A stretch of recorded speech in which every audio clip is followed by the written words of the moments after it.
Hi everyone, I am going to teach you the parallel park exercise. This is my favourite manoeuvre. I love this manoeuvre. I think it's awesome. You can learn it from a piece of paper. It never changes. So at the end I'm going to draw you a picture of this and hopefully that helps. Okay, so this manoeuvre will only be done on the left side of the road on your driving test. So you need to ace it and perfect it on the left side. All right, so your driving instructor will teach you that. In the long run, you may be doing it on the right, but this is not on your driving test. You are only going to be doing it on the left. I teach this manoeuvre as the Audi technique because I have an Audi, right? So the Audi technique, there's 4 circles of the Audi. That's the symbol of the car. And I always point to the steering wheel and I say, that's the parallel park written on the steering wheel. 4 circles. They're never together, the circles, but you do a circle, then you wait for something to happen. Then you do a circle, then you wait for something to happen. Then you do a circle and you wait for something to happen. You get the idea. Then you do a circle and you wait for something to happen, blah, blah, until the end, right? Okay, so 4 circles. I'm just going to demonstrate this to you now. Do you know what, guys? I'm going to bung in the professional briefing at this stage as well, just so everything is like totally really clear. Okay, so I've just been talking about the Audi technique: left, right, right, left. That's circles. One full circle to the left, one's full circle to the right, one full circle to the right, one's full circle to the left. If you don't like left and right, yeah, you can use the TAAT technique, the TAT routine: towards, so towards, away, away, towards. Whichever, yeah, doesn't matter. That's totally cool.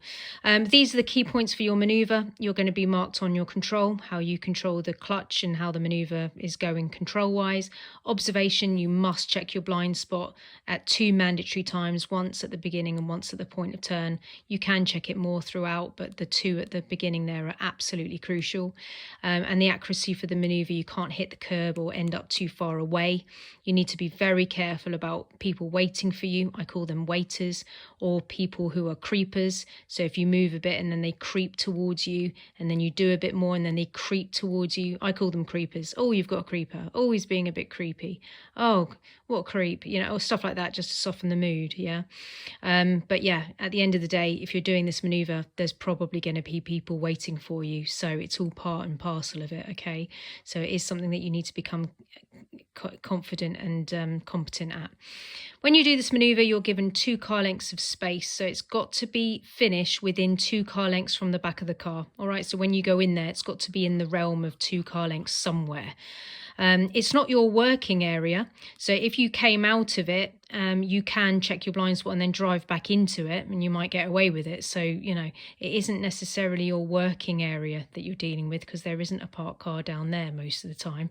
So if you come out of it and then check your blind spot and go forward, that could be okay. Now, it doesn't have to be right first time. You don't have to just nail it and get it in. It might go wrong. And then if that's the case, then you can go back to a previous part of the maneuver. So say for instance it wasn't quite right at this stage, you could go back out here, get yourself straight, and then you could go back in again, and you can go out 3 times. Or you could come in and go, do you know what, it's almost finished, I'm going to check my blind spot and go forward and actually drive towards the car at the end to neaten it up and go forward, and you can finish it that way.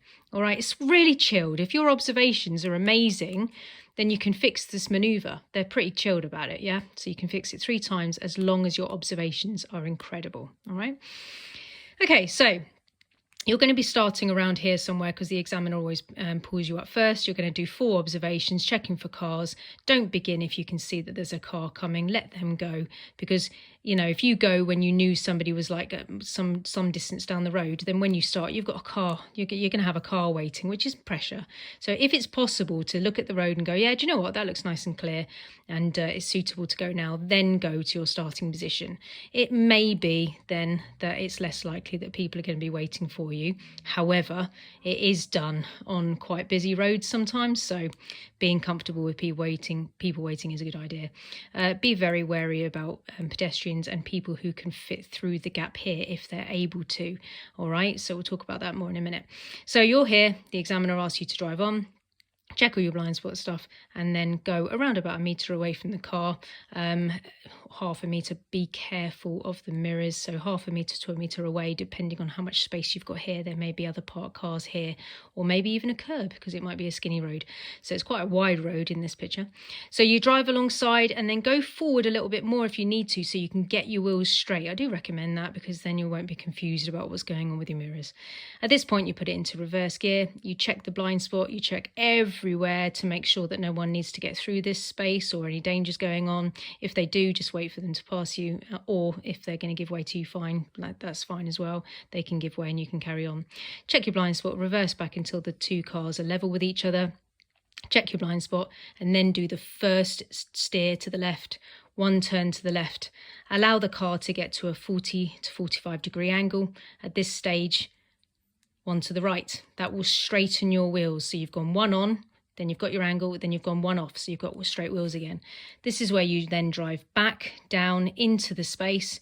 Your particular driving instructor will probably have a reference point for their car, or you can wait until this part of your car matches that. So just keep on going back until you can see as the driver that this part of the car will match that part. So keep on going back until they match, like that, and then when you feel that they've matched, then do your next bit of steering. All right, so when you get to your reference point, or this part matches that part, you're then going to do your next turn to the right.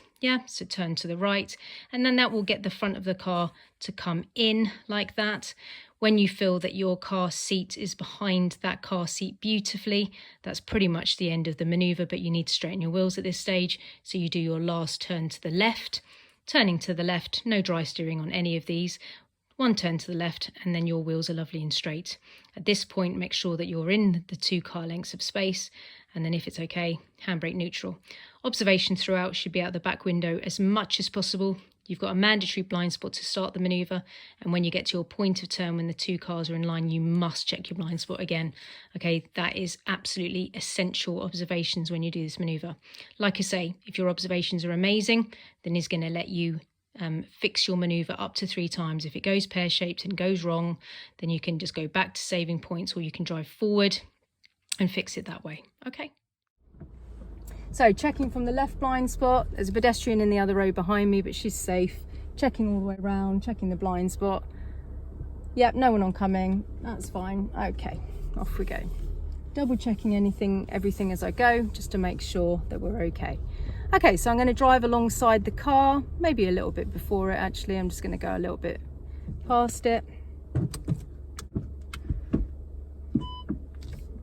Checking the blind spot thoroughly to see if anyone needs to get past me or can get past me, or if there's any pedestrians around. There is absolutely nothing going on.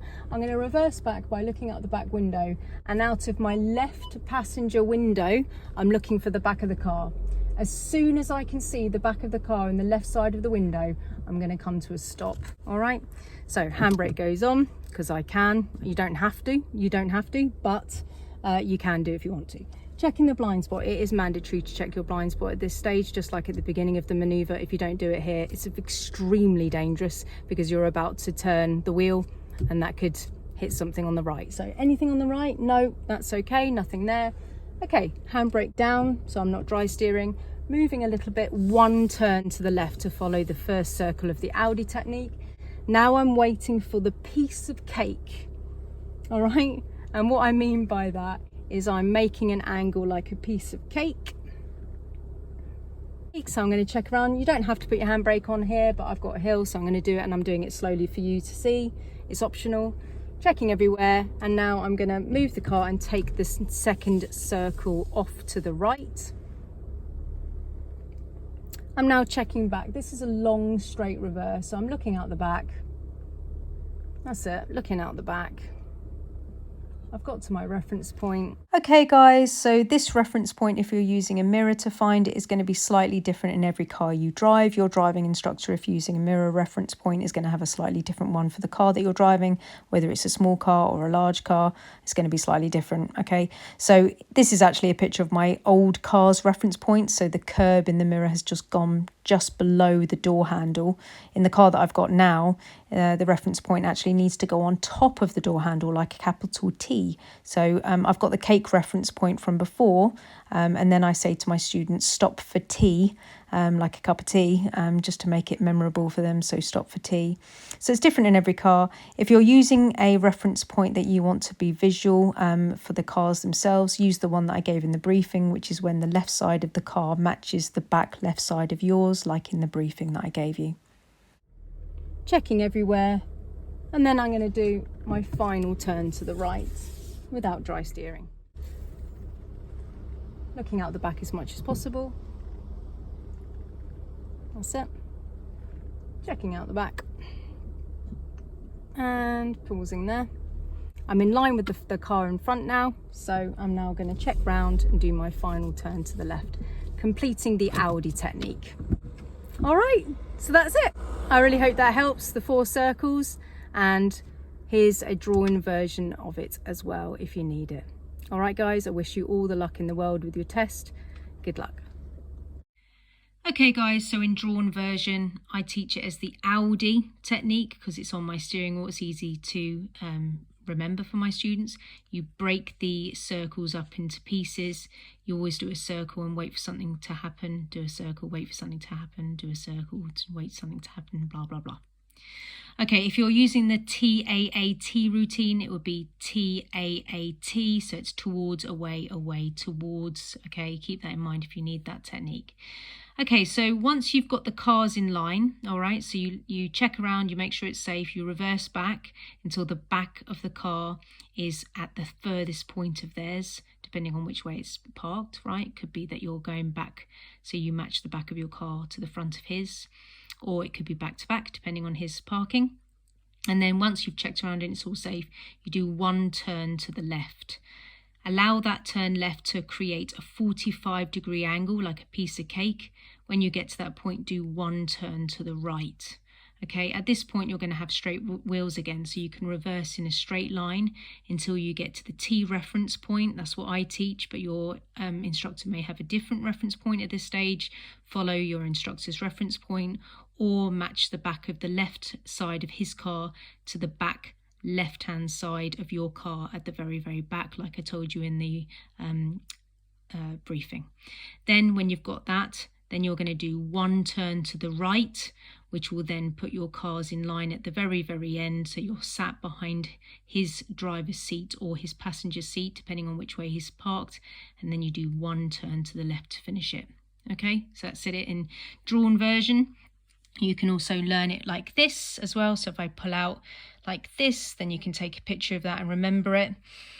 So again, so you get the cars in line. So after you've checked everywhere and it's all immaculately safe, you reverse back until the backs of the car are in line. Remember that it could be that the back of your car is matching the front of his depending on which way he's parked. All right. At this point, you must check your blind spot. It's vitally important. Check the blind spot at the beginning, but you must check it here. Vitally important. Then you turn 1 turn to the left or 1 turn towards the curb, 1 whole circle. Then allow the car to get to 45 degrees like a piece of cake. Then at that point, turn 1 turn to the right so you've straightened your wheels. At this point, allow the car to reverse back in a straight line until you get to the T reference point, which is what I teach, or whatever your instructor has taught you with a mirror reference point if he's given that out, or the left-hand side of the side of the vehicle's car at the back left-hand side of yours, like I told you in the briefing. Then at that point, you turn once to the right. Okay, then you'll find that your cars are in line because you're sat behind the driver's seat or the passenger seat, depending on which way he's parked. And then you do 1 turn to the left. So there it is. Left, right, right, left. Or if you're doing the TAT routine, towards, away, away, towards. All right, so I really hope that helps, guys. Okay, so that's the end of the briefing. I really hope that helps and good luck with your driving test.